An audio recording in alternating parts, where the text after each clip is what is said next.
আসসালামু আলাইকুম গাইস, আজকে দেখাবো বাটা মশলার তরকারি।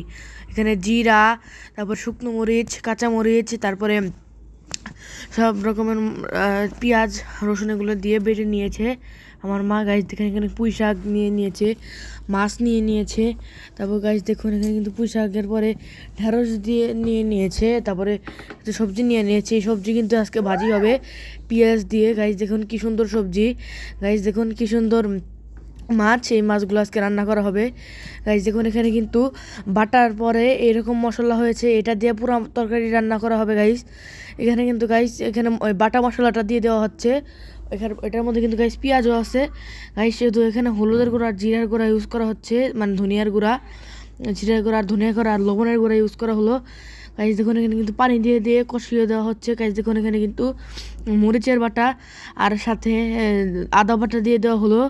গাইস দেখুন এখানে কিন্তু সুন্দর করে টমেটো দিয়ে দেওয়া হলো। তারপর গাইস দেখুন এখানে কিন্তু মাছটি ভেজে নেওয়া হলো। গাইস দেখুন এখানে কিন্তু মাছটি ভেজে নেওয়ার পরে এখানে সুন্দর করে ভালো মানের জাত মানের ঢেঁড়স দিয়ে দেওয়া হলো। ঢেঁড়সের সাথে এখানে কিন্তু আজকে ঢেঁড়সের সাথে মাছ রান্না করা হবে।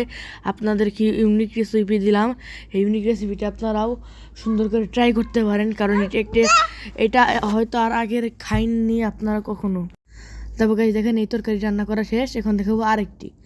তো আমাদের সাথেই থাকুন, পাশে থাকুন, লাইক করুন, সাবস্ক্রাইব করুন। গাইস দেখুন এখানে কিন্তু আবার সেই একই মশলা দিয়ে রান্না করা শুরু হয়ে গেল।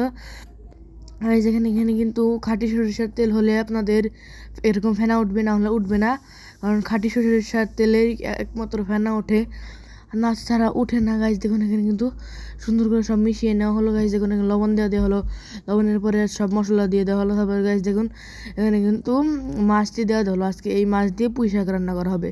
গাইস দেখুন মাছগুলো কিন্তু উঠিয়ে রাখা হচ্ছে, কারণ প্রথমে মাছগুলো কষিয়ে নিয়ে তারপরে পুঁই শাকগুলো দিয়ে দিবে। পুঁই শাকগুলিও হালকা একটু সিদ্ধ হওয়ার পরে পুঁই শাকগুলোর সাথে আবার মাছ অ্যাড করে দিবে। এটাই আমাদের দেশের রীতি।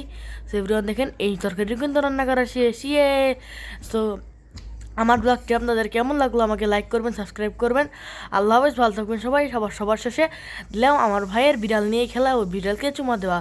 ইয়েস, আল্লাহ হাফেজ গাইজ, ভালো থাকবেন সবাই। Ibrahim we today, yeah.